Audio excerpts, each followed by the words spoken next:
Making my way downtown, walking fast, faces passing, I'm homebound. All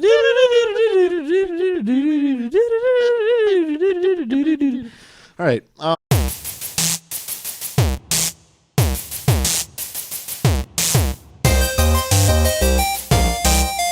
Hello, and welcome to episode 48 of the Player 3 podcast. I'm your host, Luke Croft, and alongside me we have the always visually stunning Larry Hunt. Hi. And over here on my other side, he can fix you a nice, delicious glass of Pepsi and steal your daughter's heart. Ladies and gentlemen, Doug Martin. Mm-hmm. We're actually the Player 3 podcast today, guys. It's not a lie.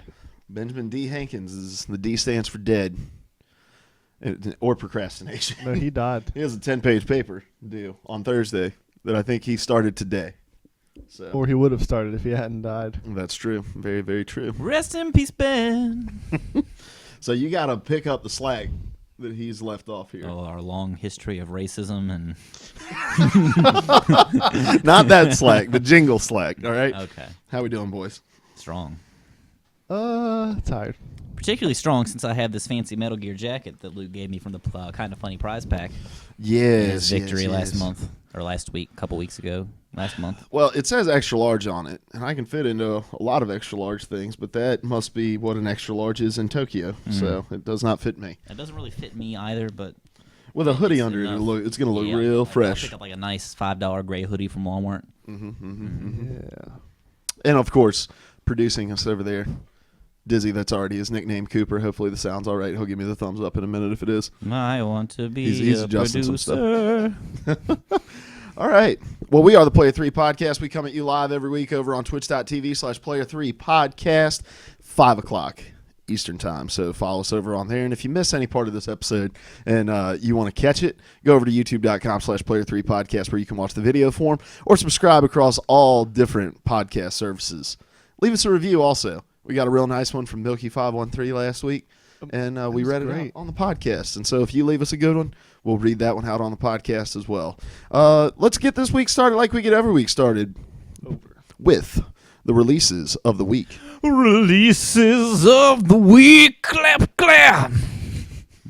I want to mix it up a little bit. I like it. Yeah, I like it.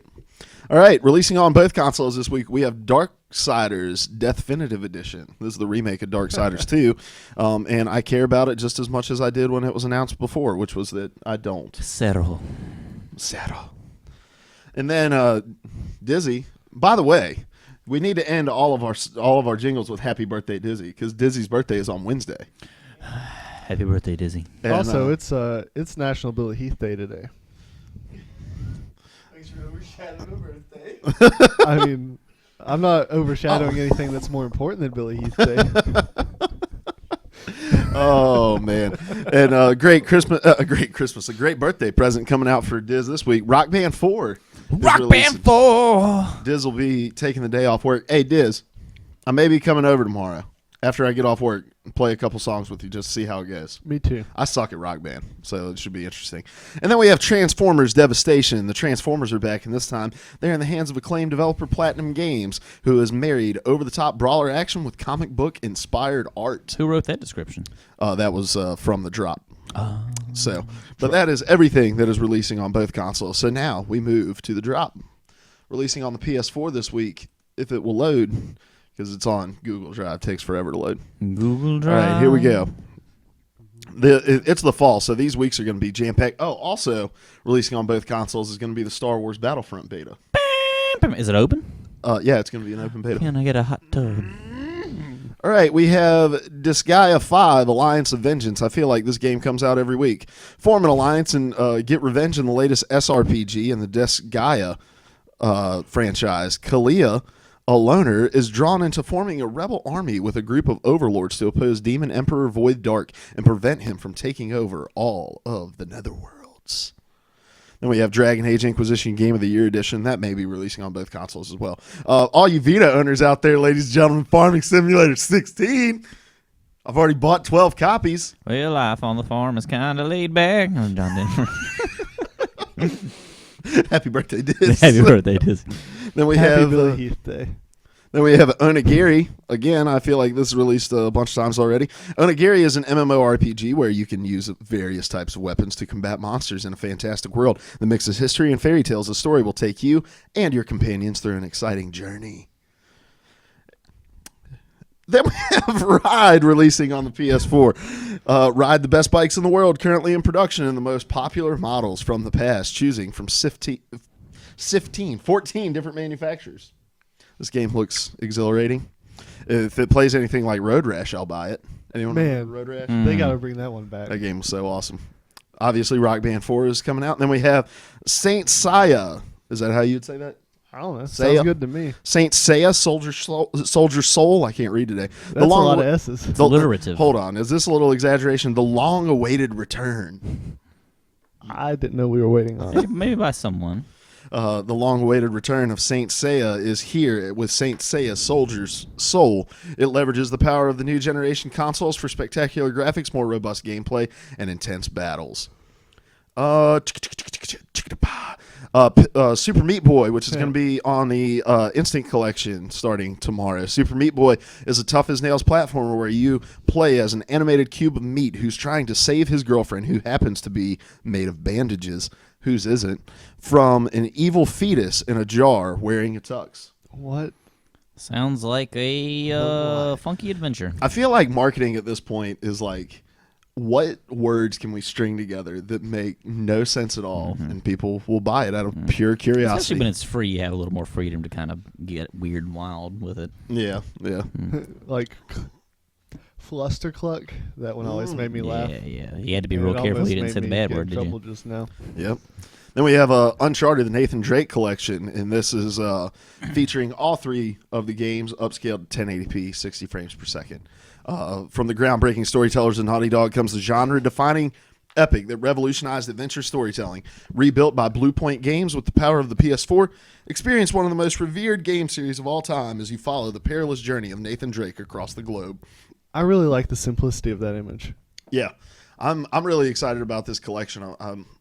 I'm going to trade some stuff in and pick it up on Friday. So that's everything that's going to be releasing on the PS4.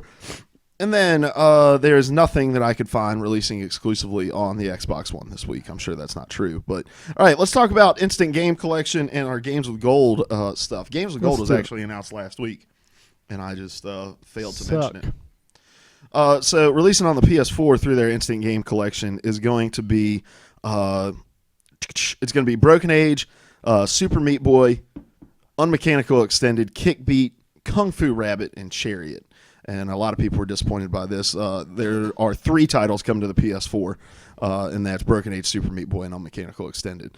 I've heard a lot of great things about Broken Age, because Broken Age is like an adventure game. It says right here, by the Grim Fandango creator, Tim Schafer. But I heard a lot of good things about that. Probably going to play that on the Vita along with Super Meat Boy. So that's your Instant Game Collection, and then, you know what, we'll just click on over here to the Xbox Games with Gold. I like that they said it has Elijah Wood as a voice actor. Yeah. Hold on. Let's go back here real quick. And do you know who Jennifer Hale is? It says it has an all-star vocal cast, but I'm not sure who Jennifer Hale is. I'll IMDb it. There you go. All right. On our Games with Gold this month on the Xbox One, there's going to be Valiant Hearts in the first season of The Walking Dead. Of course, after I spent like $17 on it a couple months ago. I'm so excited for this month, the Games with Gold. That Valiant Hearts game looked real awesome when it's really good. It is really good. I don't think I finished that one just because, but I think I got through. It's divided into chapters, right? Yeah. I think and there's 3 chapters or something like that. I don't remember that much. And I think I got through 2/3 of the game. I know that much. So those are your releases of the week. Releases of the week. Clap, clap. Happy birthday, Dizzy. Happy birthday, Diz. Happy Billy Heath Day, Dizzy. Jennifer Hale does a lot of voice work. So she was in Mass Effect. She's Sarah Palmer in Halo 5, Halo 4. All kinds of stuff. Good Lord. Jenny. Everything. She has 316 credits. Man. She's Miss Keen in the Powerpuff Girls, which apparently is coming back to TV next year. Keen. What? I'm not excited about like that. New episodes or? Yeah, dude, check it out. 2016. Mother of God. My Lord. Or Yoshida Horton. No. All right. Moving on to the news. News with the podcast guys. Happy birthday, Dizzy. Happy birthday, Diz. I'll work Happy on that Billy one. Heath Day. All right, first item on the list. Sony calls Until Dawn a sleeper hit, addresses lack of marketing. This is an article from IGN. It says the overwhelming positive reaction to Until Dawn came as a pleasant surprise to Sony, according to SCE Worldwide Studios boss Shuhei Yoshida. In fact, the Sony exec went so far as to call the Supermassive Games PS4 exclusive a sleeper hit. Quote, we can say it's a sleeper hit once it's recognized originating with consumers. The marketing department can continue to support the title through Christmas with some creative ideas. I'm very happy with how the game was received, end quote. Until Dawn's success, however, wasn't a result of a major marketing push from Sony, as the PlayStation manufacturer didn't advertise the game very much at all. Yoshida explained the reason behind this decision, pointing to its focus on promoting third-party titles this holiday season. Quote, people have asked me why it wasn't marketed as much as other titles.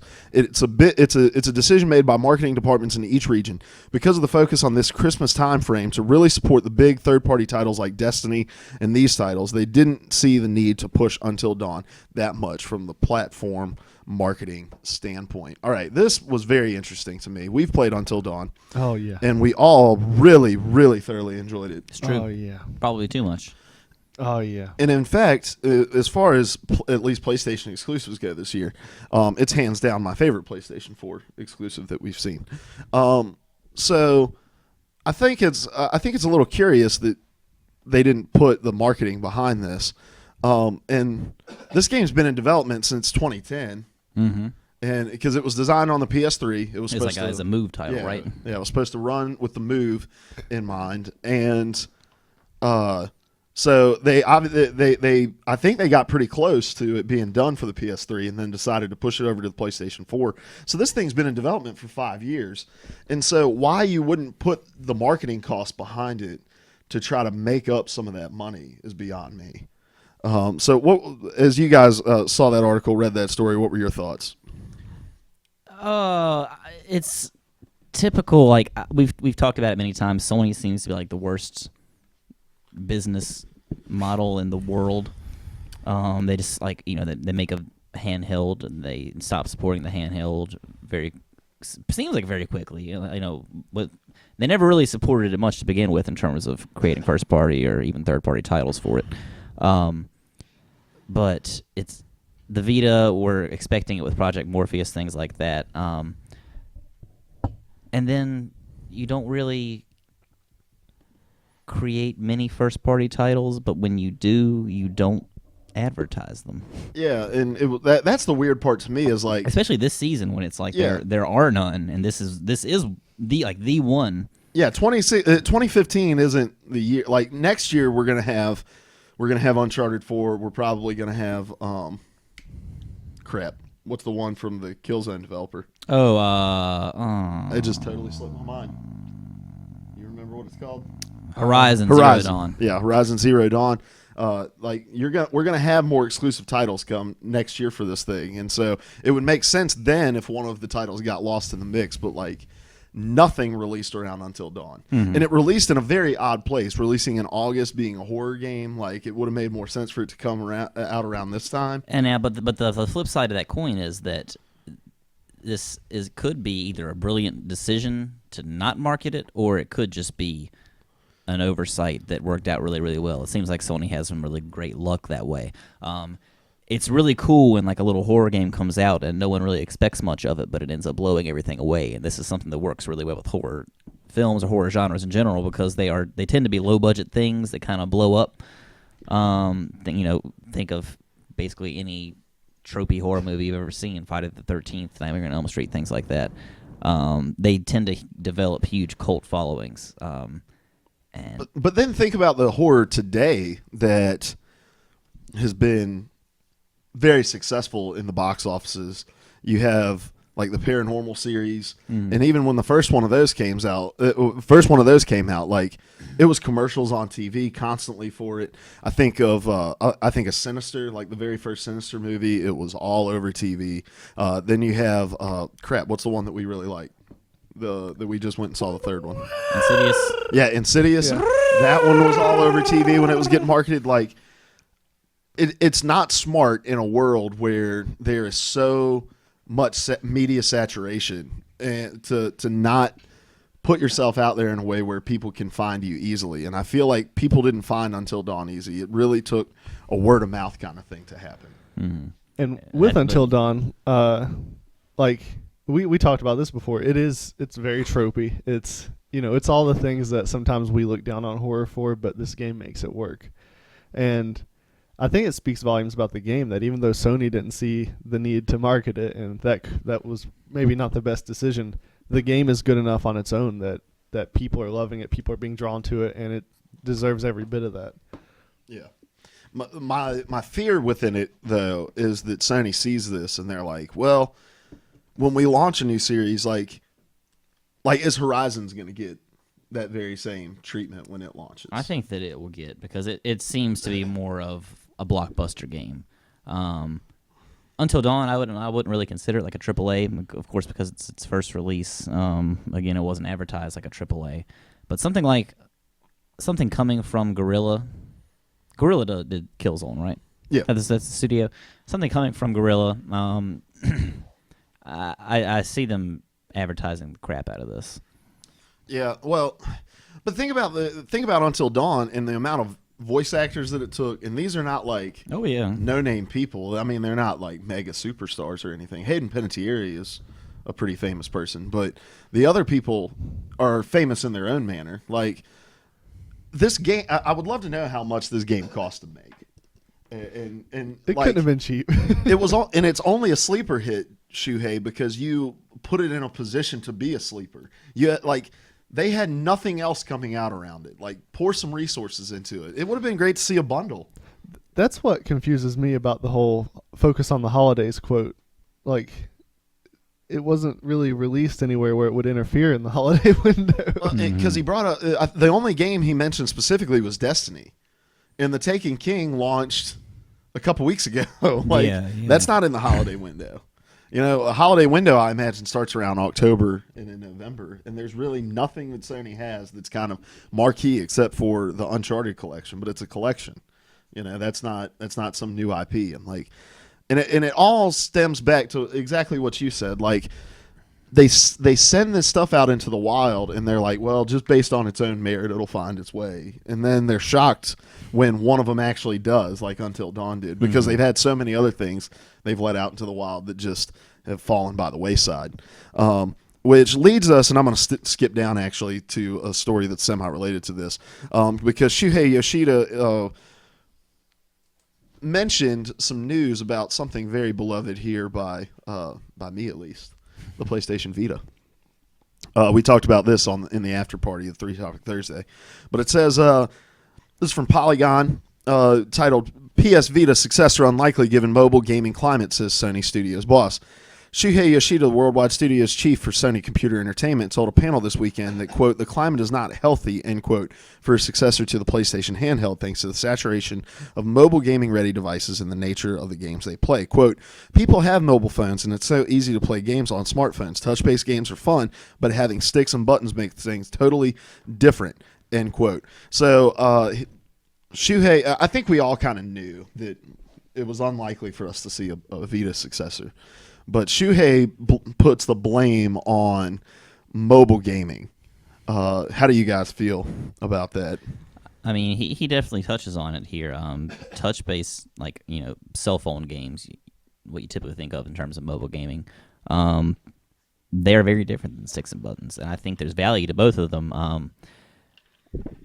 I don't agree with the fact that he puts the blame on mobile gaming detracting from Vita sales, because Vita sales suffer because there's not really much in terms of content. I mean, you can get your PS1 classics, things like that, but when I go to GameStop or to Walmart and I'm looking at the Vita shelves, there's nothing on the shelf to really get me interested. I mean, they've had Golden Abyss, but the Uncharted spin-off game, but what was that, like 6 years ago that came out? 5 years ago. What's that? Golden Abyss. Oh yeah. I mean, it's been some time, and you have a couple of third-party titles like Silent Hill and a couple of Arkham franchise releases, but again, not much to really drive the Vita sales. It's and am I misunderstanding, or is he kind of talking out of both sides of his mouth? I blame mobile sales. Mobile is totally different. Yeah, I mean, it sounds like it to me. To some extent, I understand what he's saying. Like if people are going to play on the go, like they already own a device that can do that. But what he's not giving Vita enough credit for is the fact that it can run games that the phone cannot run. It can give you experiences that the phone cannot give you. And I just think, like, looking at the Nintendo DS's success, that you can't blame the mobile market because the DS is thriving in all markets. Like in Japan, DSs are everywhere. Here in America, the DS is selling very, very well, even when it iterates and the iteration doesn't make any sense. Like those iterations sell well. And it's not about the mobile gaming platform. What it is about is you providing games that are worth playing on these platforms. Like the DS has a strong gaming library.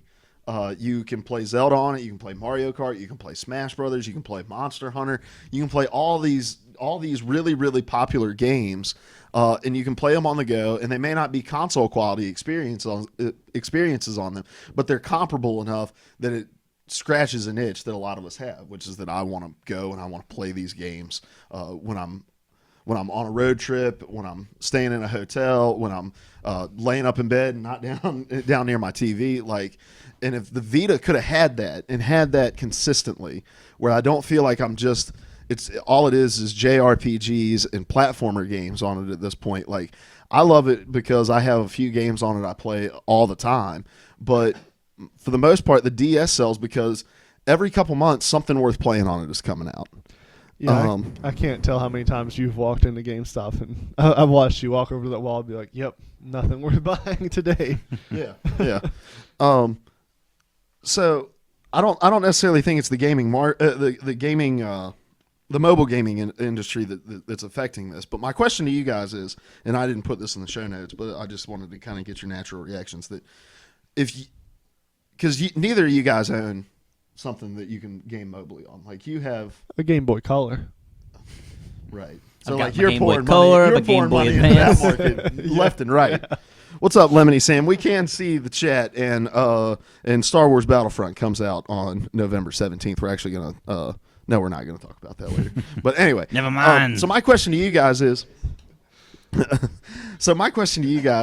what would draw you to a mobile gaming platform? I mean, I'm already drawn to the Vita. I get the itch from time to time. It's just a matter of that sucker's so expensive. And again, like for what I would use it for, mostly PS1, PS2. There's some PS2 classics available on there, right? On the Vita? What's that? PS. No, just PS1. Just PS1. Okay. Yeah. Well, still, I would use it for that. I would love to play like again, not Snake Eater, Peace Walker on there. Kind of go back, play it in that mobile, kind of its original platform. And again, I would love to try out things like Golden Abyss and kind of use it what you use it for, and kind of playing some of these 2D platformer, like PS4 games of the month or whatever. Just something fun to have to hang around with. But for $200 and something that's not going to be really seeing much support in the future, Yeah, and it's again, and I think we talk about it probably more on Thursdays than we do here. But like all of the crap that they've released into the wild and that just got no support. You had the Touch, not the Touch. You had the Move. You had the Vita. You have the PlayStation Eye, the PlayStation Camera. Mm-hmm. You have like PlayStation Now is one of those things that like just didn't get a ton of support. I haven't heard anything about that in quite some time. Somebody on Reddit the other day actually asked, like, is anybody using PlayStation Now? And I had that subscription for like 3 months and I used it maybe twice. And but yeah, they just release these things out into the wild and they don't support them. So for me to really get on board and be like Vita 2 champion, it's like you got to show me there's something worth playing on it that I can talk to people about. Yeah, because when I'm playing Super Meat Boy on the Vita right now, no one cares. But if I can go to them, and I'm a big sports game fan, and I'm like, I would love a basketball game on the go. Like, for me, that would be a huge selling point to me. But, like, diversify what it is. But all I can play are platformers and JRPGs. That's all it really feels like. And I'm someone who wants to love the Vita so much. I'm still playing FIFA 13 and Madden 13 on the thing because it gives me part of the experience that I want, but they just don't have that support. So how about for you, Larry? What would draw you to the mobile gaming platform? I'm just not that interested in the first place is the main problem with me. There are very little situations where I would use it. I just wouldn't use the thing very often. That's my thing too. But what would draw me in is the hypothetical that you had several weeks back with the idea that maybe Nintendo's next console would be partially your home console, but also partially you can take it on the go. That would really appeal to me. I mean, they do have that to some degree, like with the Vita. It's just not something that works particularly well depending on your internet connection. Mm-hmm. What is it, remote play? Yeah. I mean, that was something, again, I think that was one of the big selling points for you when you first got yours. It's not something I understand that you use very much for it, though. Yeah, well, it's so difficult. They have the rear touchpad on that thing, and there's some games where they use it and it's useful and it's okay, but then there's other games where it's just like, I would rather have the physical button than have to focus on hitting the right areas. So if they could just do a redesign and it would make it cheaper, remove the back touchpad and just put two more physical shoulder buttons that would make remote play make more sense. And then when you begin to market it like it's this thing that kind of is an extension of your PlayStation 4, people will attach themselves to it better because 4 shoulder buttons are important in most of the games that you play on your PlayStation 4. Like playing Metal Gear remote play is going to be incredibly difficult probably. Playing a sports game is incredibly difficult because R2, it's normally your sprint button, and so you're having to find that area on the touchpad to get to, and it just doesn't work. And like there are so many ways that I think if the NX goes the route that I said it was going to go, it's going to do it in a much it's going to do it differently than how the Vita does it. I think it's going to be something that can physically plug in and become an extension of your console rather than just it being an extension of your console for the purposes of marketing, which is all the remote play is, that every PlayStation 4 game is a PlayStation Vita game, and it just doesn't work like that, and it's not reliable enough to work like that. The network, the infrastructure in the PlayStation 4 doesn't reach that far in a home to be able to allow you to play rooms over or like on another story of your house or anything like that. So, like there are things that could have been done better that was design choices, and I feel like if they would have went back a couple years after release and said, all right, we're going to, because a lot of these games are coming from the PlayStation 4 or the PlayStation 3 to the Vita, and they're not having to utilize the back touchpad. So if you just give them those physical shoulder buttons again, then boom, it makes development for it easier there. I love mobile game. I love handheld gaming, and even though you get some weird looks, it's funny. Like you can be in a public setting and everybody can pull out their phone and nobody bats an eye, but you pull out a PlayStation Vita and all of a sudden it's like, oh, look at this guy, antisocial over here playing his Vita. There's definitely a stigma, and it's something cool about the phone. You can kind of hide the fact that you're gaming a little bit, but that's true. It depends on the game, maybe. I read something recently that was talking about the whole, we're all antisocial, we pull out our phones, but included in the article was a picture from several decades back of everyone on this train reading a newspaper. Mm-hmm. So I feel like it's nothing new. Yeah. Nothing new under the sun, right? Right. Might I suggest a segue? Yeah. Because we've talked about this Until Dawn thing and the Vita thing. I thought it might be cool to flow into the Bloodborne conversation from that. Oh, okay. All right, yeah. It's kind of the same a little more Sony discussion, yeah. Yeah. Hey, man. You can host, buddy. All right. It's a good point. All right, next item on the list then. VG247 article. Bloodborne was a big risk. Sony will absolutely work with From Software again. It says Sony and From Software working together on a project is something you could have guessed when you look at the relationship they've had with Demon's Souls. But how well Bloodborne did and the reception it received is perhaps not as easy to predict. According to Sony's worldwide studio president Shuhei Yoshida, betting on, I've never heard of him. I don't think we've ever taled about him. Our Shuhei Huarden. Has he been part of Sony for long? At least today. We've talked about him 3 times. Betting on a game like Bloodborne that early in the PlayStation 4's life cycle was a big risk and something From Software may not have been able to justify if it weren't for Sony's involvement. Quote, being management of From Software, I can totally understand their publishers. They have to manage their resources, end quote. Yoshida told Eurogamer in an interview conducted at EGX 2015, quote, but also they support Miyazaki-san's creative vision. Sometimes he might want to do something risky for them. In that case, we might have a chance of working with us. That was the case for Bloodborne. That was quite a large development effort. We're able to work closely with them. We have a great relationship, and because of the nature of them being publishers and developer, it's a unique relationship. It goes on to read, Yoshida's visit to the UK was in celebration of the 20th anniversary of the release of the PlayStation 1 in the country. But looking into the future, is Sony and From Software collaboration possible? Quote, absolutely, end quote, was his answer, adding that he hopes to continue working with the studio. So I played Bloodborne. And I enjoyed it. It's not my cup of tea. Like, it was fun, and it's fun when you start to feel good, but then you get to a part that frustrates you, and I don't have the time to be that stressed out about a game. Mm-hmm. But I understood why people loved it, and because it's a badge of honor. And I imagine if you asked a lot of PlayStation 4 owners who are trophy hunters what the proudest platinum they have is, Bloodborne is probably at least in the top 3, because it's an incredibly difficult game. The Demon Souls game and the Dark Souls games are really, really hard as well. So I kind of want to tackle this from 2 different aspects. Number one, he talks about this partnership being a risk, that it was a big risk early on in their life cycle. What did you guys think of that statement? I mean, I don't know how big of a risk. Well, Larry, do you have any thoughts? I mean, anything new is a risk. Yeah, and especially in a culture where the safe thing is to just make a remake or a re-release or. Right, and thankfully it's not really a new studio. They've had plenty of success with Dark Souls and Demon Souls, like we mentioned. So I don't think this was the biggest gamble. I think it's just one of those things where it's still a shock that the game was actually that successful, especially it being PlayStation 4 exclusive. My concern is that, have you read the most recent Game Informer article, like the cover story where they're talking about Dark Souls 3? Mm-hmm. Dark Souls 3 is the cover story for the article, but basically what they're saying is that they agreed to meet with Game Informer like 2 days before they were supposed to have this interview. Basically communication stopped. It was like these guys just isolated themselves totally off. And really, they were supposed to go and play the game a little bit and kind of talk to some people, do a couple interviews. That didn't really happen. All they got was basically a discussion with one guy, and they had to kind of create a whole cover story from there.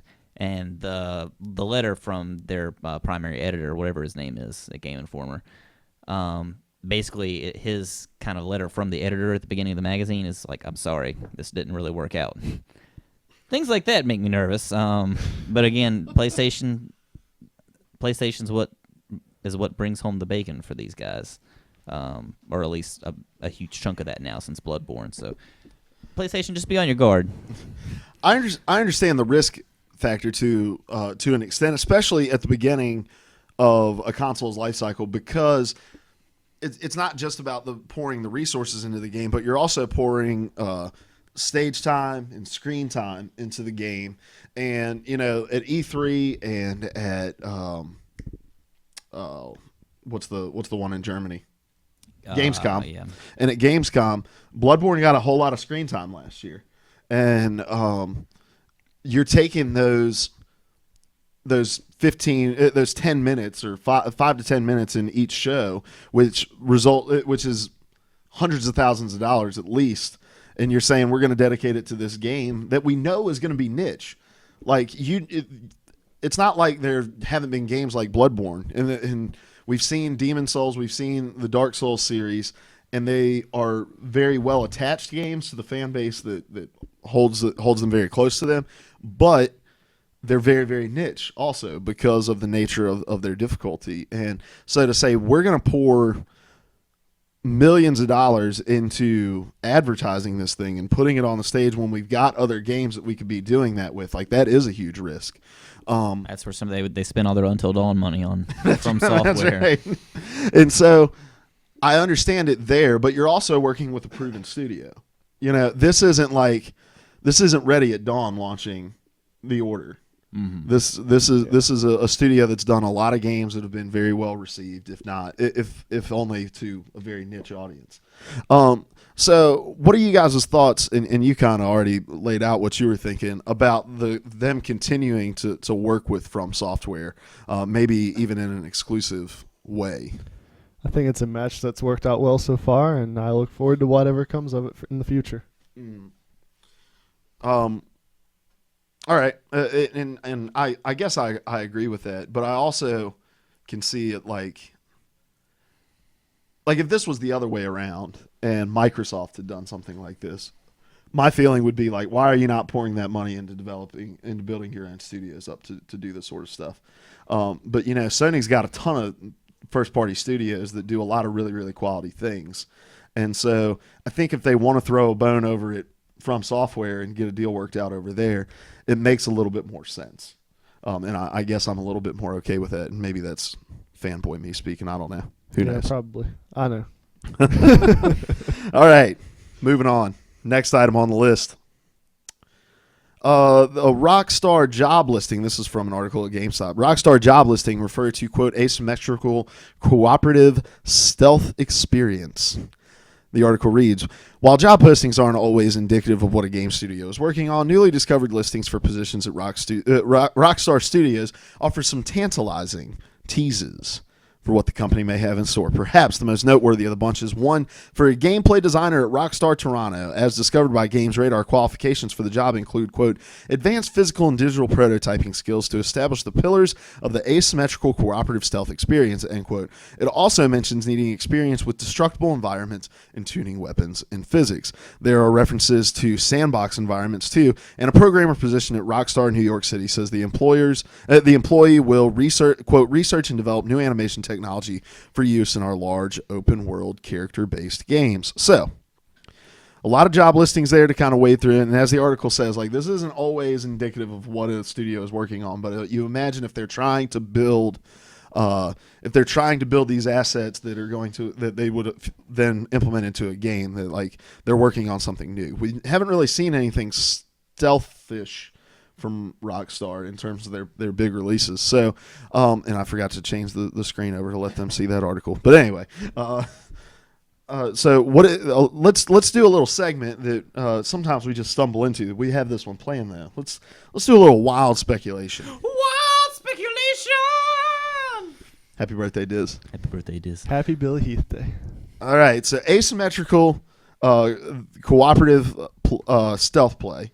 We've got destructible environments. We've got sandbox. We've got all of this stuff working together.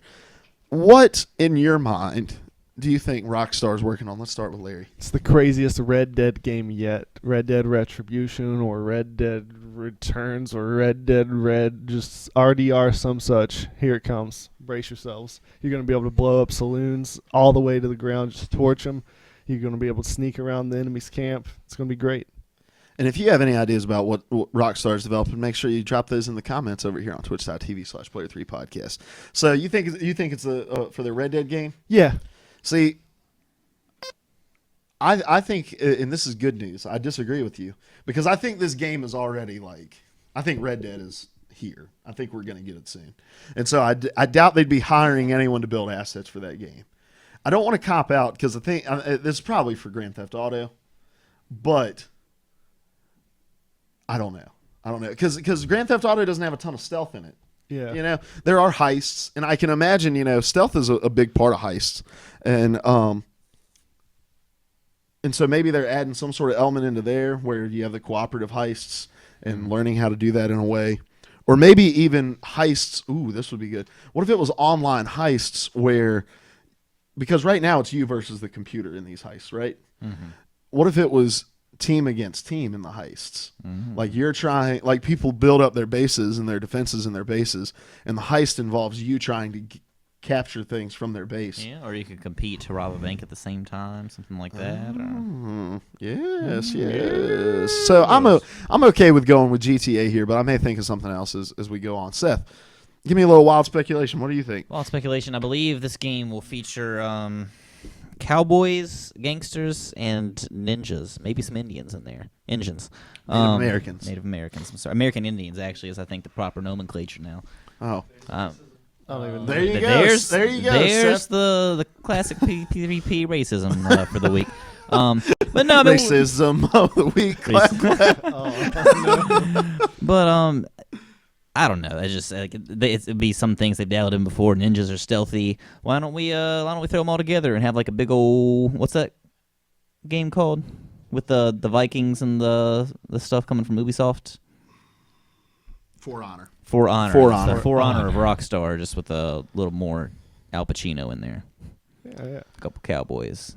Milky513 says Rockstar is so incredibly tight-lipped about their games. We may not find out for another 4 years what they are up to, but that makes me think they may be working on Agent, the final here edition.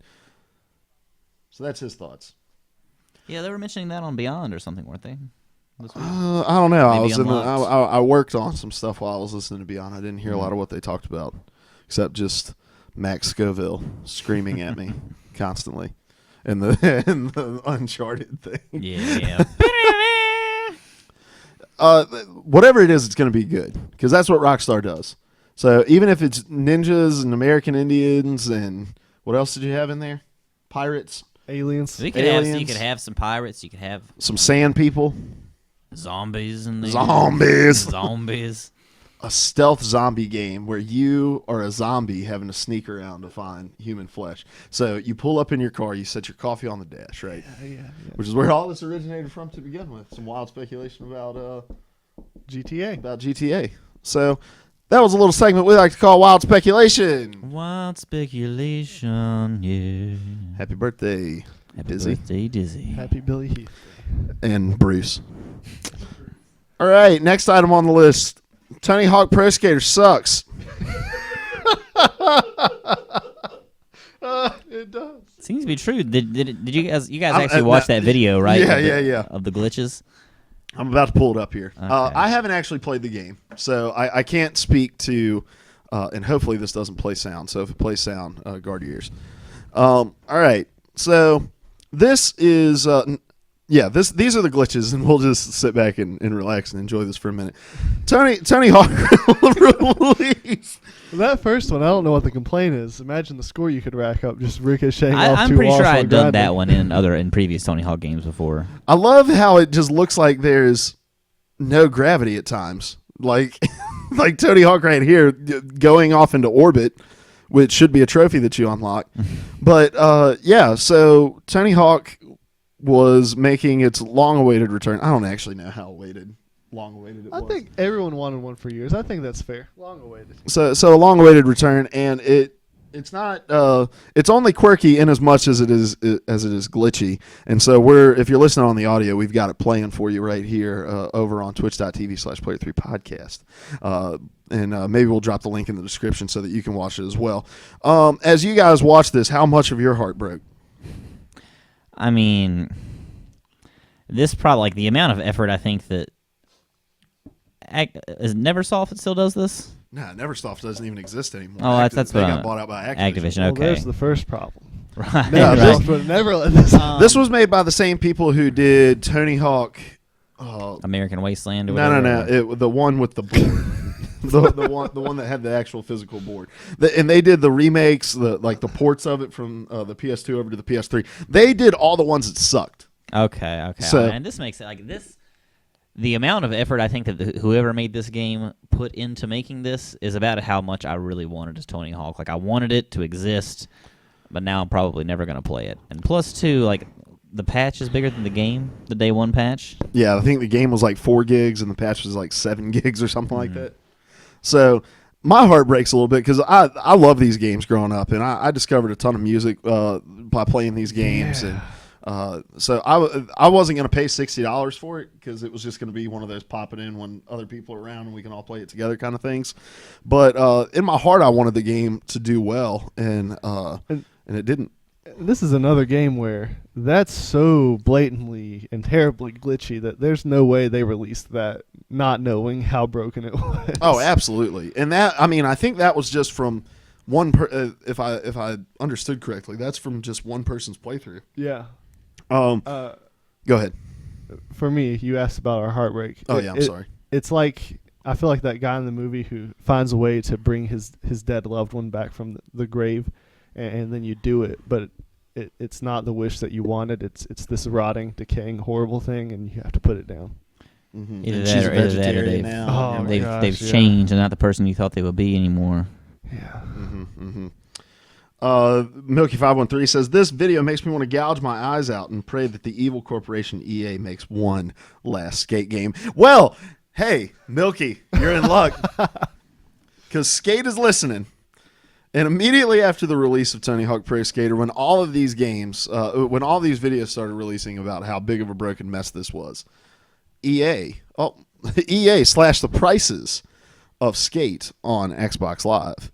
This is from Polygon. Perhaps not coincidentally, Electronic Arts Skate Series is currently on sale on Xbox Live Marketplace, offering all 3 titles at 50% off. This is news because Activision's Tony Hawk Pro Skater 5 launched yesterday at $60 full freight and is by all accounts an abysmal mess. Skate and Skate 2 are $7.49 each, regularly $14.99, and Skate 3 is $9.99, regularly $19.99. All 3 titles are for Xbox 360, and all of their downloadable content also is on sale for half off. The deals are good only for the Xbox Live Gold members. So, EA seems to be listening to us that we want a Skate game, and I saw some people on Twitter reacting and saying that, like, well, this game is an abysmal mess, and now EA is not going to want to get anywhere near Skate because people, are just going to be turned off. But I think, if anything, this pushes them even more because they saw that, like, people wanted this to work and they wanted it to be good. So if EA can step in the next couple of years and be like, here's Skate 4. That's what we're on now, right, Diz? Skate 4? So if they can release Skate 4, I think it's going to be wildly successful. I remember in college, Diz and I were awesome. We had 2 TVs in the same room. Never mind. I was going to make a joke. But anyway, I want to know what your joke is. Vamping, huh? I want to know what your joke is. I'll text you. Right. But anyway, we had 2 TVs in the room. And there were times where we would just play Skate and we'd try to see the most abysmal falls that we could make. We should have played Tony Hawk, dude. Did you watch the video? I just watched it. It was terrifying. We never made any falls that good. Especially the one where he falls through the map and into the center of the world. It's really, really hard to fall upwards. Yeah, that one was real impressive. Well, very, very true. So, Milky, hold your breath, all right? It's coming. Maybe not long enough for you to live if you start holding your breath now, but you'll pass out long before you die. So start holding your breath, and by the time you wake up, Skate 4 will be upon us. Unless you hold your breath underwater. Unless you hold your breath underwater. What's up, Zyger? Zagier.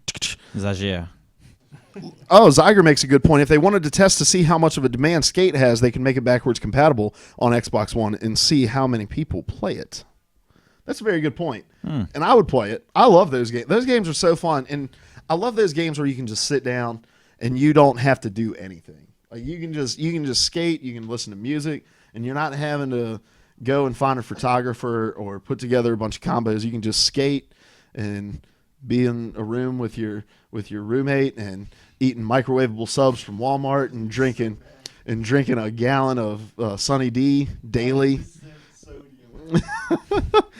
So that's what I want. I think we all want Skate 4. So make it happen. All about. All right. Next item on the list. Square Enix adjusts pre-order campaign for Deus Ex. We talked about this a couple weeks ago. Their program called Augment Your Pre-Order, where it was like a Kickstarter campaign where the more pre-orders, the more tiers got unlocked. Well, they listened to the outrage of the fans. Oh, no, go away. Which was substantial. All right, we're trying to go to Game Informer. Here we go.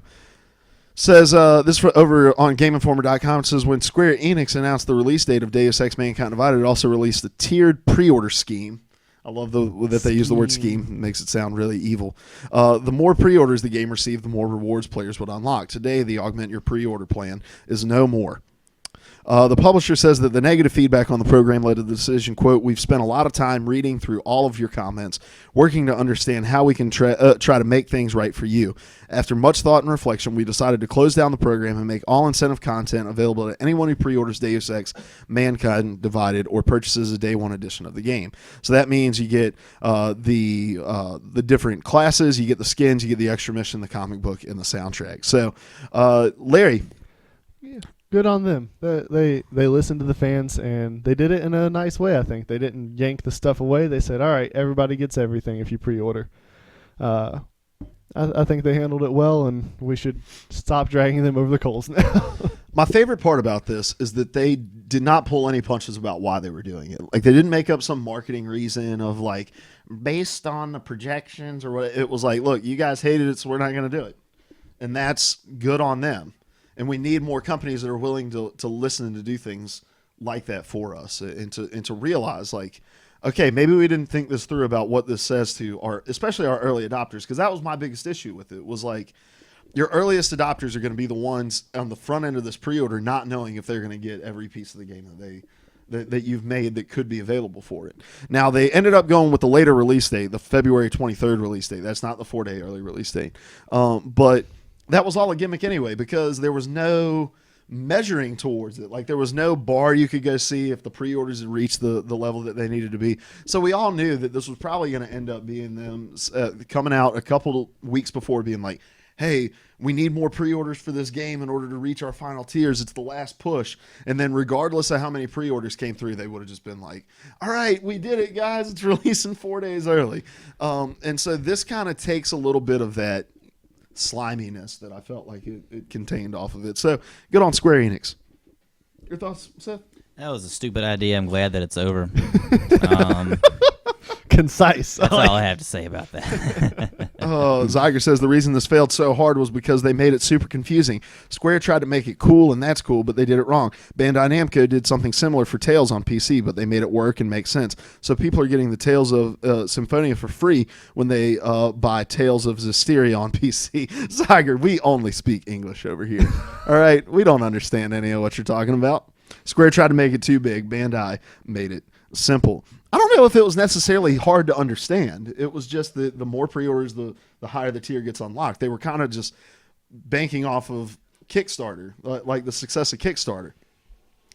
But when you, for the most part, when you give your money to that Kickstarter, you at least have a general idea of what it is that you're going to receive on the tail end of it. And this was like, hey, give us your money and just trust that other people will give us their money, and you can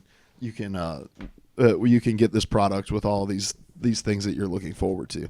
So just goes to show you, like, we need to continue to talk and to disagree when we don't agree with something, but we also need to be able to step back and say, all right, Square Enix, good on you. Like, offer some praise. Let's not be a group of people where all we do is spread a bunch of negative crap everywhere. Gamers are the worst at that. Spread a little praise. I think everybody's just bad at that anymore. It's true. All right, next item on the list. Microsoft made a big acquisition last week. They purchased Havok. Oh, man, I keep clicking on the wrong thing over here. All right, this is from their blog. It says, today we are proud to announce that Microsoft has acquired Havok, the leading provider of 3D physics from Intel. As we welcome Havok to the Microsoft family, we will continue to work with developers to create great gaming experience and continue to license Havok's development tools to partners.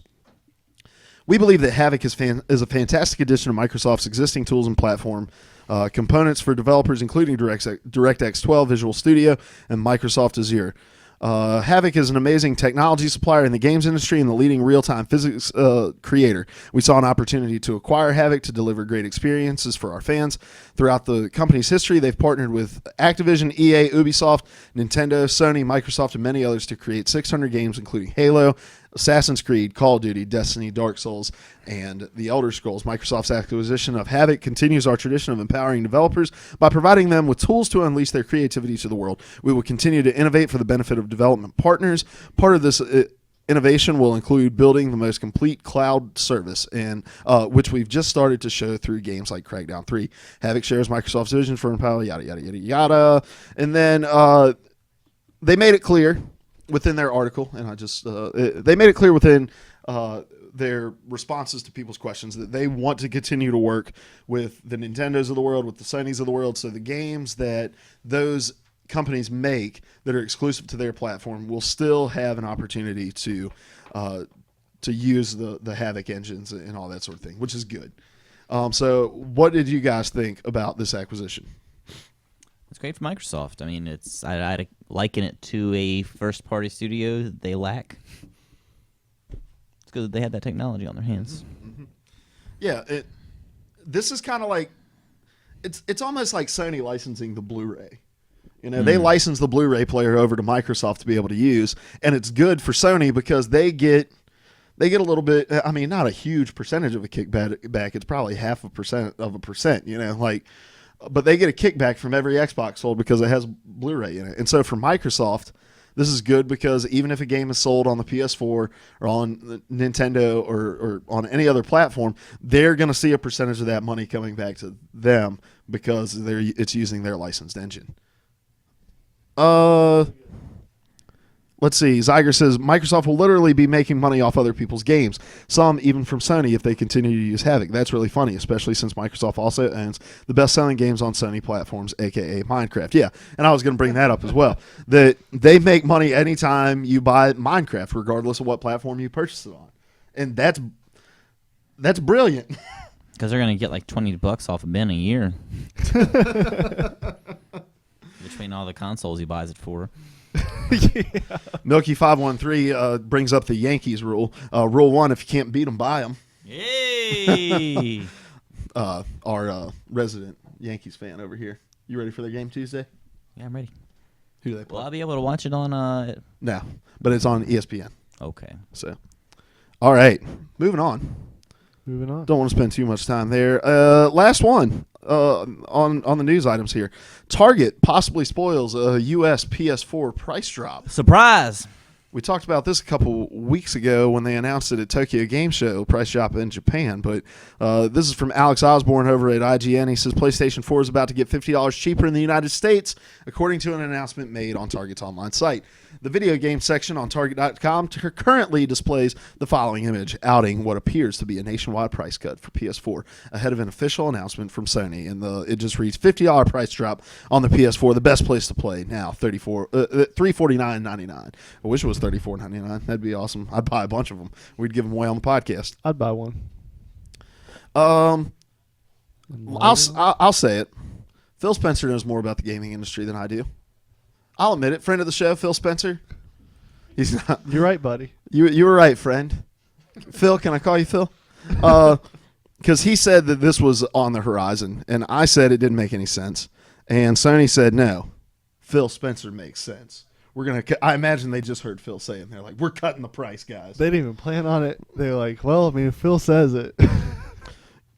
Phil, I just noticed what you wrote in the show notes. Phil. Like the Bill Nye the Science Guy? Yeah, exactly. I'm a little blown away by this. I told you. Like, because it just doesn't make any sense to me. Like, if your platform's selling well, why? Well, here's the thing. Did I tell you? You did tell me. Okay. You good now? We'll see. The curious thing about this is like, and I guess it makes sense because we're seeing games like last week we talked about how Call of Duty wasn't going to include a story mission in the previous generation. I mean a campaign, not a story mission. A campaign.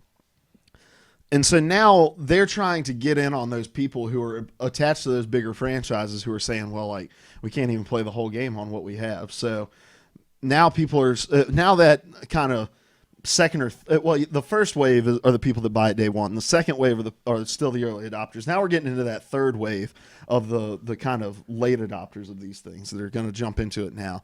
And so I guess what they're trying to do is establish themselves competitively for those people who will not be shopping so much for exclusives or for titles, but rather just for price point, which are kids that can't afford these by their own merit who are asking their parents for it. So when they're like, I want a video game console, if a parent goes who knows nothing about video games, sees Xbox One $349, PlayStation $400, well, we're going to get the Xbox for you.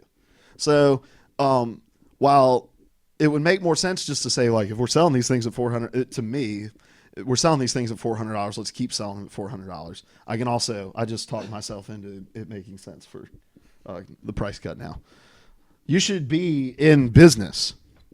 I am a business dude. And Mad Brock says they got to get competitive for the holiday season. Zyger says some people are saying they are cutting the PS4 $50 so it can be competitive against Xbox this holiday season, since Xbox is cheaper and has more exclusives this year and has amazing bundles. Sony might have wanted to close a small gap by making it cheaper. I agree. Conflicted wants to know, what about Europe? I have no idea, but I imagine it's going to follow at some point. But if it's Japan and America, I'd be surprised if Europe doesn't get it at some point. Yeah. And I would guess that it's going to come before the holiday season as well. and whenever British Christmas is, you may see this. You may see this price drop as well. Whether that's April or Since you guys are in the southern hemisphere and everything, where dollars are pounds and pounds are dollars. I wish, because then I'd be rich. Milky513 says Microsoft has been covertly selling the Xbox One for $350 and now $300 for almost a year now. So the fact that PS4 is just now dropping the price to cut the gains, Xbox One has makes sense. That had a lot of words and it took me a while to navigate it. And it does, but it's like MPD reports come out every month, and there's only been like 2 or 3 months in the last year where Xbox One's been on top. But Zyger makes a great point about the bundles. Like we're gonna see a Fallout bundle. You got Forza bundles. You got Madden. You got FIFA bundles. You've got Halo bundles that are coming out. Like all these different games, and there's this diversity. It's almost an illusion of option in what you're being able to select. Whereas with the PlayStation, it's like I can get the Last of Us bundle or the Batman bundle, and those are like my 2 options. They have an Uncharted bundle now, but like there's this great sphere of option with the Xbox where you're getting it, and it's a good point. You're essentially getting it for $300 because you're getting a $60 game bundled in with it, and so it makes sense. Do you remember this is completely random. Do you remember the old Sega Genesis cartridge of Sonic and Knuckles, and if you plugged any other Sonic game into it, you could play as Knuckles in any Sonic game? Yeah. What if your exclusive consoles were like that, so I could be Batman in The Last of Us? That'd be cool. That would be a lot of fun. It's a dream. It'll never come true. No, it's not going to ever come true. All right. That was it for the news, guys. News with the podcast guys, yeah. Happy birthday, Diz. Happy birthday, Diz. Happy Billy Heath Day. All right, moving on. We've got reviews. Reviews for you. Yeah. This week, we had the PlayStation 4 firmware update 3.0 come out, and it literally did nothing. It sucks. Seth. Talk to me. No, you talk to me about PS4 firmware update 3.0. I really don't know what this did. I mean, it put a couple extra options on my screen. I got that PlayStation Plus thing there now. Tried to go view my subscription on my account. It wouldn't work. You can share things to Twitter now. I don't ever do that. The only thing it really did for me is I've mentioned before on the show my issue with, like, sometimes, you've got your little friends icon at the top on your home screen. Shows you supposedly how many friends are there. Sometimes that wouldn't change for me. It wouldn't adjust automatically. And I have to actually go in. You think you said you've had the problem, too, before. Yeah. Maybe it might have been you and Ben. Who knows? That seems to be working much better now since that update. So I am appreciative. But I also had to wait a long time to get this update downloaded, and I couldn't play my Destiny. Yeah. Suck it. The two big things that came out of the 3.0 update, well, the 3 big things. Number 1, they added something called communities that is the most unintuitive something called community. I don't know what it is. It's a way to organize people around an individual game, or like we can make a Player 3 podcast community, which we're probably not going to do because I don't understand it. But there's no like real good way to search those communities. There's no way to no good way to really browse the communities. And then when you get into them, it's really just like an overhyped messaging system, and it's kind of cluttered. Like, so it added that. It added a favorites group, which is a really fun way for you to spam all of your friends with a bunch of stuff. So you add them, and then they get notifications anytime you pass gas. So sorry. And then they took away the USB media player that people were utilizing, trying to push people towards the built-in Spotify app. So, great update, Sony. Wah. Clap, clap. Hey, thank you for adding friend notifications. I really appreciate that. Just playing. Hey, can I jump into the review action? Yeah, No. I just have 2 snippets that I want to throw out Does there. that one thing to say? Not what's in the show notes, because Diz is real excited about that. Which is, I can't get this update to work on my Xbox. But I just wanted to bring up 2 things. Sorry, I forgot to put them in there. One is You're fired. well, crap. I very adamantly had some things to say about Destiny several weeks back, and through a course of events, I have managed to play a lot of the Taken King now. And I just wanted to say that this is exactly what the game should have been when it came out. I love it. But unless you've loved Destiny the whole time, I would not pay what they're asking for it. If you've loved it and you somehow haven't bought the Taken King yet. So this has nothing to do with PlayStation. Oh, right. Oh, okay. The first thing was a joke. Right. Yeah. So what you're saying, like, would you pay the $60 right now to get like that whole edition? The game as it is right now, with all the expansions, and the vanilla game and the Taken King, is $60. You would pay that? Oh, absolutely. Yeah. And I'd be thrilled with it. But not like 140, whatever it is that I've spent. No way. Okay. if you have really disliked Destiny and you're hoping this will make it up, it will. But I doubt you'll be happy with what you pay for it to make it up. But yeah, they finally fixed that game, and I hope that future releases of Destiny, because undoubtedly there will be some. I hope that they are more on par with this than what we initially got. Second thing I want to bring up. Just have another thing to say. Just have one more thing to say. There's this book. Welcome to Inside Joke 3 podcast. That's a guy we went to college with that I'm making fun of on It's called the internet. Radical. What am I talking about? Oh, I finally finished Slender in my stream. I beat the game. Oh, yeah. I was like, I'm turning this game off in 5 minutes, and then the credits started rolling. I was like, all right, cool. So if you haven't played Slender the Arrival, I'd encourage you to do so. It's pretty neat, great downloadable game. Real scary and intense through the first half of the game. It really slows down through the second half, though. So you get a little bit more story, but I wish it had stayed intense the whole way through. I've got it for $5 on my PlayStation, and I haven't touched it yet. I guess I'm saving it for a rainy day. Yeah, it's fun. Lots of good jump scares, but figuring out where you're supposed to go is really hard sometimes.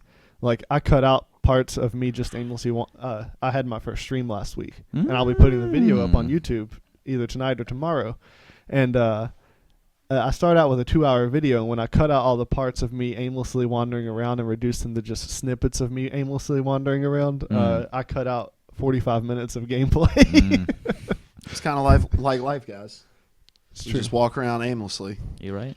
It's right. It's right. Making my way downtown, walking fast, faces past, and I'm homebound. All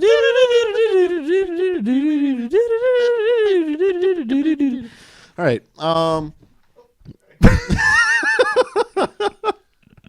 Diz enjoyed that. We're getting ready for Rock Band. That's the only song available on it. It's DLC that locks out everything else but that song. Is that Vanessa Carlton? Nelly Furtado. Was it? Boom. All right. Awesome. And if you enjoy horror games, every Thursday at 10 p.m. Eastern time over here on twitch.tv/Player3 podcast, Lair Hunts Evil. All right. It's true. I'll be. What are you playing this week? This week I'm going to do something that I'm really terrified to do. Stay out all night long in Dying Light. And you may think that's silly, but that game terrifies me at nighttime. I've never stayed out all night. I run to the lights like before it's like if the sun starts to set. I go and I stand 5 minutes in a safe zone until I can sleep. All right. Well, let's move on to everybody's favorite segment, the random question of the week. Random question of the week for the month for this week. All right. Where were you at, Larry? Happy birthday, Dizzy. Happy Billy Heath Day. All right. It's October. It is. It's Larry's favorite month. It's I my live favorite for month. October. And no one gives two craps what Seth's favorite month is unless it's October. Right. So what we're going to do for you guys is during the random question of the week, we're going to, every week it's going to be a horror question. And we may do this with the After Party Lounge as well. Who knows? Who knows? But here's our question that I want to pose to you guys this week. What is your favorite piece of horror media and why? Your favorite piece of horror media and why? We also would like your responses in the chat. Diz, drop the question in the chat. Oh my gosh, you are so good. Happy birthday. Oh, boom, baby. All right, Larry, let's start with you. I really want to Ben Hankins this thing. Go ahead. I'm giving you. We're going to make fun of you, though. I'm giving you 3 answers. 3? That's right. Isn't there only 2 right here? Yeah. Well, technically, there's 4 here. All right, I'll add a 4th. First off, every year in October I read The Legend of Sleepy Hollow. It's It's a tradition. I love that book. Second, the Evil Dead trilogy. Fantastic. Still, I mean, it stood the test of time, all except for that final scene in The Evil Dead that was completely claymation. I will admit that CGI is far superior to claymation. Prove it. You ever seen Gumby? You're right. You're right. Or the Offbeats? Terrifying. The first time. Offbeats claymation? I don't think the Offbeats. I think the Offbeats were cartoon. First time I watched Evil Dead, me and Diz cradled each other as we screamed our way through it. It's great. Good memories. Can I pause right there for a moment to share a little story? So, the three of us went. Me, Larry, and Diz. We went to Bible college. Seth went. Who knows where? He got kicked out. But why did that affect you so much?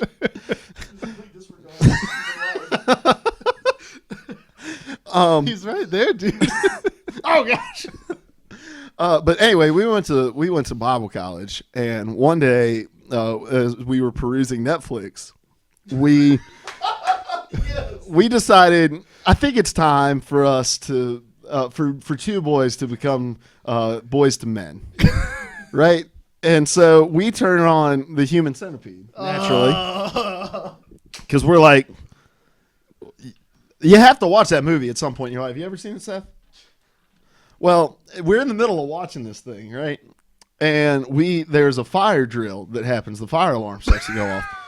It is, it's pouring down rain outside, and we're like, they evacuate the building, and it wasn't like a scheduled alarm, so they had to make sure that all the rooms are okay. So we get out, we pause the movie, we go out, and we're standing there and we're talking, and one of the RAs on our hallway is like we were talking about watching the Human Centipede. He's like, you guys were doing what? We were like, we were watching the Human Centipede. And he's like, and what'd you do with it? Like when the alarm went off, we were like, we just paused it. And they're like, you do know that the resident manager walks around and checks every single room, right? Like the dude who could potentially kick us out of Bible college. So we walk up, and I'm like, maybe we didn't pause it on that bad of a part. We walk up, and the place that they have it paused, that we have it paused, is when they reveal the Human Centipede for the first time. So full shot of three naked people sewn together. And I'm like, I'm just packing my bags. I'm like, I'm ready to get kicked out of Bible college. Oh, but we didn't. All right. I'll get to the responses here in a minute, but you have 3 or 4 more movies you got. Right. Ben Hankins. What was my last? Oh, this one is just it's a guilty pleasure of mine. Sometimes I can't even stand to watch it because it's just too gruesome in places and gross for me. But Trick or Treat. It's like the Pulp Fiction of horror movies. Did we watch that? We watched that in Bible college also. Yeah. Did we watch that together? Yeah, it was one of our Horror Movie Monday movies, and it's one of those movies you really enjoy, and then it's over, and you like feel really bad as a person for enjoying it because it's just about a bunch of people meeting their demise on Halloween. So are those yours? And Zombieland. All right. For me, I only have one answer. It's The Strangers. I love that movie. It is the pinnacle of horror for me because I love horror that's rooted somewhat in reality. There's a little bit of omniscience in the monsters, in like the villains, but for the most part, it's decently believable. And Dennis from It's Always Sunny catches it. Spoiler alert in the middle, and it's such a good movie, and it's so unsettling. You know, at the very end when she's like, "Why are you doing this?" and one of the girls was like, "'Cause you're home." Just kind of makes you uneasy. Makes you icky. We watched that with a buddy of ours from college, and then we proceeded to scare him multiple times as a result of it. It was pretty good. But yeah, The Strangers. Mine would probably be, and I've said it probably 100 times, PT. I just love the phenomenalism of it all. Yeah, I made that word up. What's up? I think I did. What's up? What's up? Deal with it. Hey, look, do that. But I mean, just the content itself was great. It was one of the best surprises I think I've ever seen in media whatsoever. The fact that it was supposed to be a Silent Hill game Oh, I didn't make it up. What's up? All right, it says phenomenalism is the view that physical objects cannot justifiably be said to exist in themselves, but only as perceptual phenomena or sensory stimuli, redness, hardness, softness, sweetness, situated in time and in space. So this is not a phone. This is just blueness locked into my hand, which is not, which is just Caucasianness. You're just perceiving it. You were just perceiving my whiteness. Bada bing. Boom, baby. Boom, baby. So yeah, that is a word, and let's click on images here, and then get off of it before it can switch over.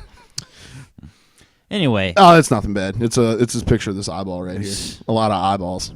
All right. But PT, the fact that it was a Silent Hill game, or the reveal for what was to be a Silent Hill game, rest in peace, Silent Hills, that was great. That whole ride, absolutely loved every second of it, except when I was terrified. Very good. And I kind of like that too. And again, media that's just unsettling. Like you're more into. I mean, you like unsettling stuff, but a lot of the stuff you listed was more. How would you describe it? Gory, but in an old school sense. Like it's kind of slashery. Yeah. So that's interesting because I hate movies that are gory for the sake of gore. So that should just remove Evil Dead from what I like, but for some reason it just appeals to me. Mm-hmm. I guess I like how ridiculous that trilogy winds up. Like this one guy fighting the forces of darkness with a chainsaw hand and a shotgun with unlimited ammo. Like that's the life I want to live. All right, let's get some viewer responses. Zyger says favorite horror movie series was Alien. I watched them when I was 6, and that movie scared the crap out of me. Since then, I watched all 4 movies as well as both Alien vs. Predator movies. Love the Alien franchise. It's just really fun to watch. Milky513 says the Japanese version of The Grudge was one of the only horror movies that actually spooked me. Then he says, PT, hands down the creepiest horror media I've ever seen, but that Asian horror is really different and focuses on mood over gore. That is not always true. Yeah. We watched the ABCs of horror, and the ones that were directed by Japanese directors were some of the most horrific, just psychological, but also very gory kind of things. And I don't recommend that. There's some good ones, and then there's some really bad ones. Basically, it starts off and you're like, okay, well, I thought this was going to be really bad, but it may be okay. But what you don't realize is the first one is really the pinnacle, and it's nothing but a rapid 90-degree drop straight down from there. Yeah. So if you're just in to not want to know what just happened to you over the last hour and a half, I would watch the ABCs of horror. I don't even think it's on Netflix anymore, though. It is again. Is it? There's one where the directors blatantly poke fun at the fact that they just shot a short segment so they could get paid. Yeah, very true. It doesn't have anything to do with anything except, hey, look at us, we got money for this.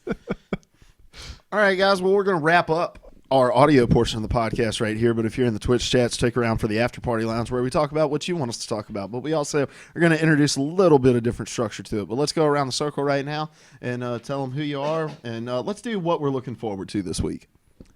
Name's Seth. You can find me on the PSN at Buttzors. It's BUTTZORZ Buttzors. It's my tag. You can find me on Xbox Live at Dongzors, DONGZORZ Dongzors. Kind of got a little monopoly on the whole lower body thing going on with those.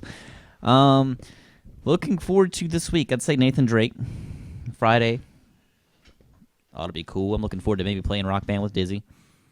Yeah. I'm looking forward to wearing this Metal Gear jacket somewhere. Tonight. All right. I'm Larry Hunt, and what am I doing? I had to zone out. Where they can find you and what you're looking forward to this week. Thank you. You can find me on Twitter and Twitch at Lair Hunts Zombies, LARHUNTS Zombies. I also do a stream now on Thursday nights at 10 p.m. as we've already covered, but repetition, man, you got to do it. It's Lair Hunts Evil, and I'll be taking on the forces of darkness this week. I'm fighting zombies in Dying Light. And what am I looking forward to? It's October. Everything is good. Pumpkin spice everything. Apple cider, dude. Leaves changing colors. Pumpkin spice apple cider. Pumpkin seeds. Jack-o'-lanterns all up that sweet walkway in front of my new place. And, oh, gosh, it's just so good. Horror movies all over the place. I love October. That's the name of his daughter. That's true. It's her middle name. It was going to be her first name, but her mother and I had a disagreement post-birth. that I tried to settle through my vote, but apparently I don't get a say. Yeah. And the doctor told me that as I tried to sign the birth certificate. It was crazy. He's like, you can't do that. That guy also wouldn't let me cut the cord with a machete. What? about He's your like, teeth? you can't bring your own blade. It tasted weird. I didn't want to bite into it. That got weird. I'm Luke I Croft. regret that joke. I'm Luke Croft. You can find me on Twitter at TK from Antioch. You can find me on PSN at Lodger Blackman and on Xbox Live at Download a Hoagie. What am I looking forward to this week? The Celtics preseason starts tomorrow night. I'm really looking forward to that. The MLB playoffs start. I will be starting my weekly stream on Friday, where I do mostly sports games. I may play, but this week I may play Metal Gear. I'm really into some Metal Gear. I'm really looking forward to that. So, but we are the Player 3 Podcast. You can find us on twitch.tv/Player3 Podcast. If you missed any of this episode, want to watch the archive, youtube.com/Player3 Podcast. Listen to us on podcast services, iTunes, Podbean, Stitcher. Leave us a review. We'll read it out on the show. We love you guys. We are the Player 3 Podcast. Player 3 Podcast. P3P.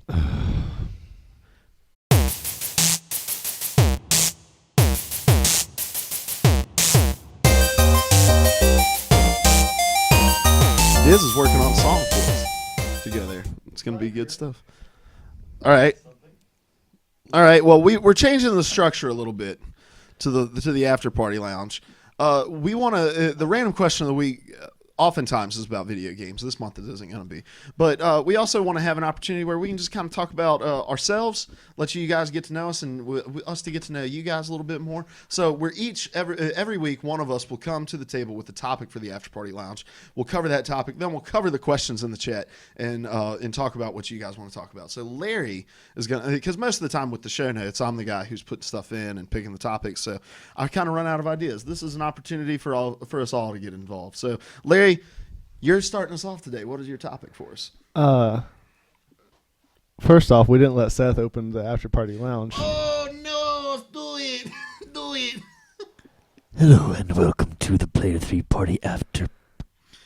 Hello and welcome to the Player 3 Podcast After Party Lounge, where butt bucks I regret it. See? are spent wisely. All right. All right. So I want to know, what is the most terrifying thing, or a couple of the most terrifying things that have ever happened in your lives? Like, what was a moment where you were just utterly scared? And it can be like something serious and terrifying that happened, or it can be just a funny, oh, haha, I'm glad that wasn't really what was going down. What's up, Itchy Newton? So this one time, Diz and I decided to watch the Human Centipede in college. More butt bucks. Scariest thing that's ever happened to me. Do you have one of these? I mean, there was that time. I'm pretty sure it was some form of sleep paralysis, spawned by I don't know what. I think I told the story to you guys like a week or two ago, something like that. Maybe it might have been on the podcast. I can't remember. But I was maybe in like middle school. I was in my little twin bed in my room, and I remember I used to sleep with the door open all the time because I felt safe, like the door to my room.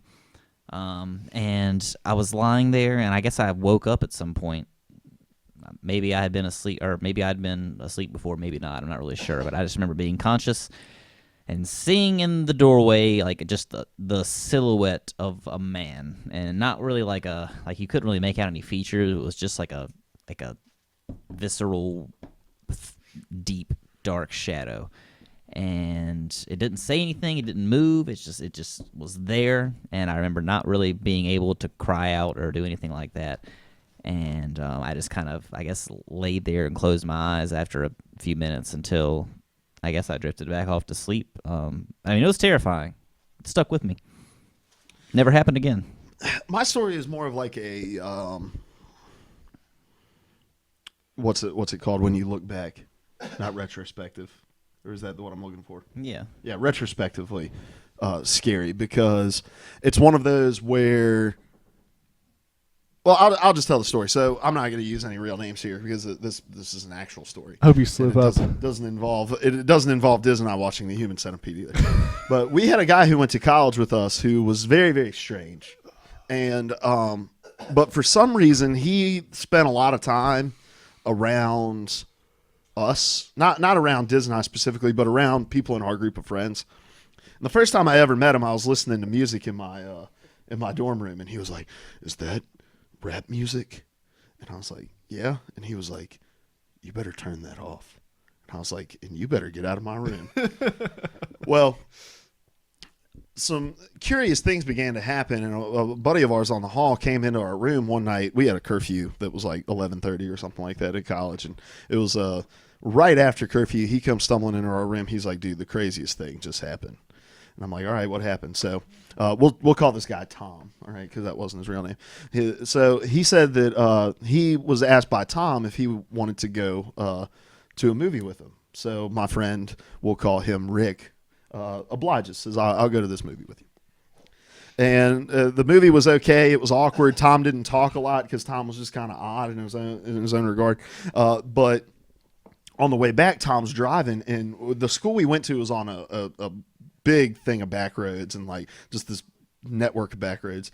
And there was a road that several people I know of had gotten in wrecks on that was 25 miles per hour because it was so windy. And he just had his foot on the gas, just gripping the steering wheel.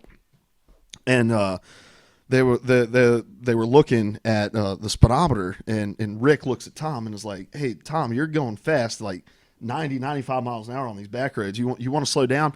And he like looks over at him and goes, "I know my limitations." And so when they're coming back, they get on the elevator. Well, Tom lived on the first floor, but for some reason he gets on the elevator with Rick, and Rick like doesn't understand why he's getting on this elevator with him.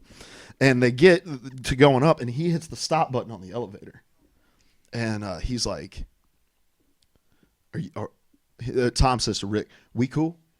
He's like, "Yeah, man, we're cool. He's like, no, are we cool? He's like, yeah, man, I don't have any problem with you. I had a great time tonight. It was fun. He goes, "Good, because there's going to be some people at this school who aren't cool with me, and they're going to be sorry." And then he hits the unstop button. So he comes to our room telling us he thought he was going to die. Well, finals week comes around, and we hadn't seen Tom roll around in a long, long time.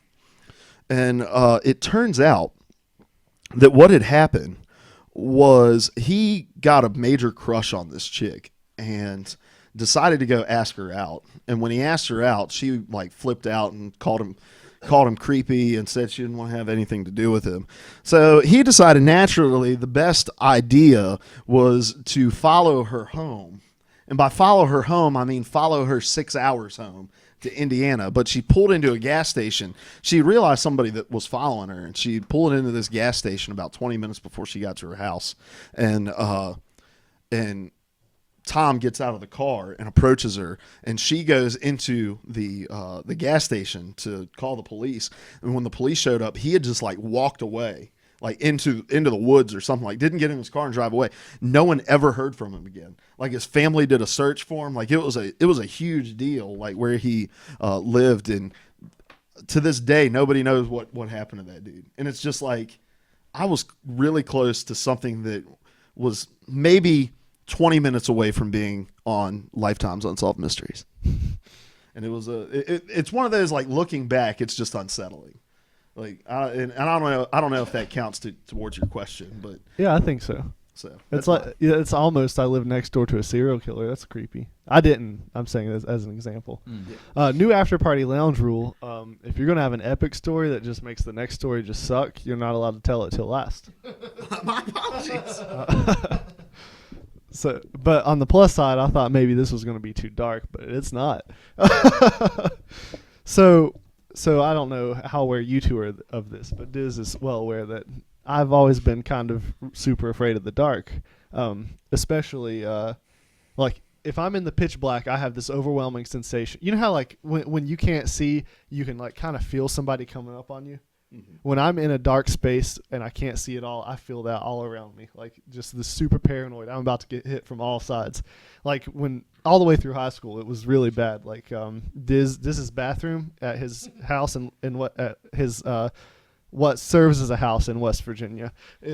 There's this doorway to get in the bathroom, but there's a dark doorway on each side, and I would always run and leap into the bathroom so that nothing could come at me from the dark doorways. And as an adult, I have this under control, but I do still have that sensation when I'm in a pitch black place. as all adults do, we pretend that we're not afraid. And so this goes back to the most terrified I think I've ever been, because it affected me that deeply that it's still a problem for me. When I was very young, like maybe 3, my mom left me with this babysitter, and I misbehaved, and so her response was to lock me in a dark room by myself for a really long time. That's CNN junk these days. Yeah. That's Nancy Grace. Once Mom figured out what had happened, there were words, and I never went back there. But yeah. My favorite story about the house that Diz grew up in is when his dad tried to leave in the middle of the night and got like 20 minutes down the road and realized he was pulling his house behind the truck. Did that really happen? No. Mad Brock says Dizzy should turn the lights out. Don't do it. There's computer lights and stuff though. It wouldn't work. Let me just see what it looks Do like. it. All right, let's do it. Do it. Yeah, let's turn it off. And You got a mirror? We can do Bloody Mary. and I got 2. Oh gosh, that's really creepy. I like it, Dude, when we do the And Halloween welcome special, to the after party lounge. when we do the Halloween special, it's just yeah, that's sick. All right, we got 2 questions here in the after party lounge that I want us to talk about. Zyger opens us up on the piggybacking off of the random question of the week. If you woke up in one of your favorite horror movies, what movie would it be, and do you honestly believe you'll survive? So you wake up in PT. All right, let's just go with ours. You pick one of yours. One of your 12. So you wake up in PT. How do you feel? I see that refrigerator dangling with something kicking around inside of it from the ceiling, and I'm like going back and getting that plastic bag or paper bag with the teeth to like bite my throat out or something like that, and I'm gonna make him. I'm gone. I don't want to be in there no more. Yeah, I talk all the time about like the zombie apocalypse and what I would do to survive, but honestly, I'd probably just off myself. Because I don't want to live like that. There's no, like, do you know how much time the Walking Dead people spend outside? Oh, I know. I don't want to be outside. Outdoors. Seriously. There was a really great scene. I think this will be a really cool way to go out. And spoiler alert, I know you haven't watched Fear the Walking Dead. I haven't. At all. There's a really cool death of a totally minor extra character. Can I spoil it for you? I don't care. Well, if you are totally against all minor spoilers of the Fear the Walking Dead, you have those sunglasses. Throw those sunglasses on while you say it. Okay. And then when he takes the sunglasses off, you'll be good to turn your volume back on. So he's going to put these sunglasses on and give us a spoiler for Fear the Walking Dead. Let's begin. So there's an extra, just like a soldier at this base, and he becomes bitten in the midst of like a little chaotic scene. Like just kind of not like totally killed, but like he's bitten on like the neck. And he starts like walking towards this helicopter where people were evacuating, and he's kind of stumbling, walking a little bit. No one like shoots him because I guess it's still the apocalypse is young, but he knows what's going down. So he just kind of keeps walking. He walks past the soldiers that are like maybe trying to get him on the helicopter with them, and just kind of walks himself face first into a helicopter, like the back blade of the helicopter. Huh? Be pretty cool, a pretty good way to go. And it just kind of creates a big red mist and. Just like Ben wants to go out. Yeah. Ben wants to go out in a pink mist. All right. All right, And he got that dream. now it ends. All right. But I think about waking up in the Strangers.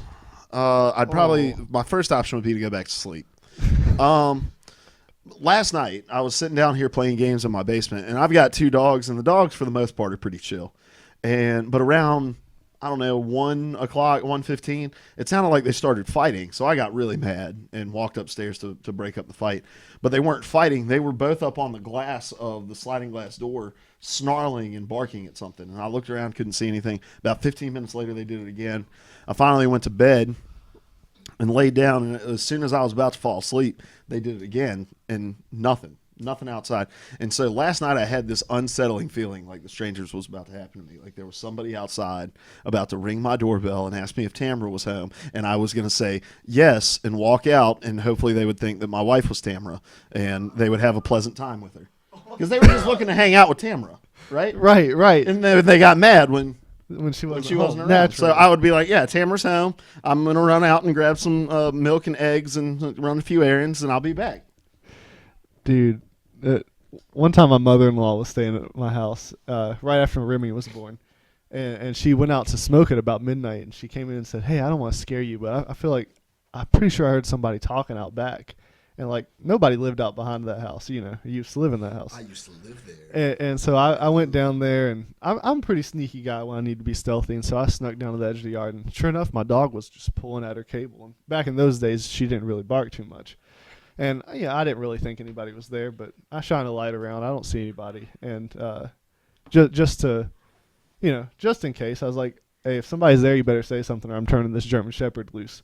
And as soon as I said it, from just a few feet away from me in the brush, somebody takes off sprinting away from my home, and I totally bluffed and yelled, "I'll be watching out here with a gun." I don't know a gun. Spoiler alert. Spoiler alert. Oh man. And then I went inside and changed my underwear. All right. You wake up in one of the 12 movies you selected. I'm gonna pick Zombieland because the thing about Zombieland is the more you enjoy killing zombies, the more likely you are to survive, and so I feel like I'd be set. Oh, that's a good answer. All right, last question for the After Party Lounge, then we're going to get out of here. It says, this is from Milky513, do you think that games with really long development times like The Last Guardian, Quantum Break, and No Man's Land can ever live up to the hype after waiting so long? And games like Duke Nukem and Tony Hawk end up burning the faithful patrons willing to wait. Do games like this burn the goodwill of gamers willing to wait? Thoughts, Larry? What do you think? I'm trying to think if there's ever been a game that took a really long time to release, and then when it came out, everyone was like, "Yeah." I mean, I think the simple answer. I'm sure that there is a yes, but I'm going to say no, just because 9 times out of 10 I feel disappointed by things that I wait so long for. Destiny being one of the main cases and points. Yeah, go ahead. I think the key is you've just got to learn to temper your hype. You can't buy into everything and get super excited because you're just going to get disappointed. Don't get your hopes up too much. Yeah, eventually a game the hype for the game outgrows what the game is actually not even going to deliver on, but maybe even capable of doing. And I feel like The Division did a good job of kind of backing out of the spotlight when things started to kind of reach a fever pitch with that game. They said, we're going to go into hiding. And then I imagine here in the next few months, they're going to start to, rear it up again when the beta comes out and all that sort of stuff. But the game that really comes to my mind when I think about this stuff is No Man's Sky. And that's a game that we haven't even seen it all that much. It's been a year, but we've seen it a lot. Sony's given a lot of screen time to it in their different conferences and shows. And it was an IGN first over the summer, and at the end of it, still no release date. Sean Murray had a huge appearance on the Stephen Colbert's new late night show, and that everybody was like, they're going to announce the release date then. Nothing. And it's getting to a point where it's like, until you can tell me when I can play this game, just be quiet. And like The Last Guardian kind of became it was almost a joke answer to people's hype. Like I feel like there are people who really are looking forward to The Last Guardian, but I think for a lot of PlayStation gamers, it just kind of became the thing to talk about when you were asking Sony a question. Was like, where's The Last Guardian? Even if you weren't particularly interested. And so it created like a false sense of hype behind the very real hype, the very palpable hype that's in that game. And so now you've got not only the people who are really excited about it, but also these people who've just kind of tagged along for the ride, even though they're not familiar with games that were made in that vein. And so when it comes out, you're going to have those group of gamers who think that it's not so much about disappointing the people who are fans of that franchise, but rather the people who have attached themselves simply to the hype of it. They get on it and they're like, well, this isn't anything like I expected. And then Tony Hawk Pro Skater, they knew exactly what they were doing. Like, this is a nostalgic game, and we'll make our bank on the nostalgia, and then they'll probably walk away from it, and not do anything to support it, not do anything to help it out. It's just, oh, sorry, got your $60. That was one of those games they had to make their money in the first few days, and they did that by kind of playing on people's nostalgia. What's up, Mr. Pop 89? He calls it pimp stains. I don't know what that means. Pretty sure it's a Don't answer. fluid. Yeah, don't answer. Fluid joke. All right. All right. Zyger says Duke Nukem is an example of a game that took forever to come out, came out, was crap, and ruined the series for everyone. True that. Duke Nukem forever. No, I was trying to respond with a Duke Nukem quote, but I can't think Eat of one. poop and die. There you go. All right, we're going to get out of here. If you enjoyed the stream, make sure you hit that follow button. I'm Luke. This is Seth. That's Larry. Oh, I just threw up. I'm Larry. I'm not. You just threw up. That's Larry. We are the Player 3 Podcast. Seth's telephone number 276 276. 7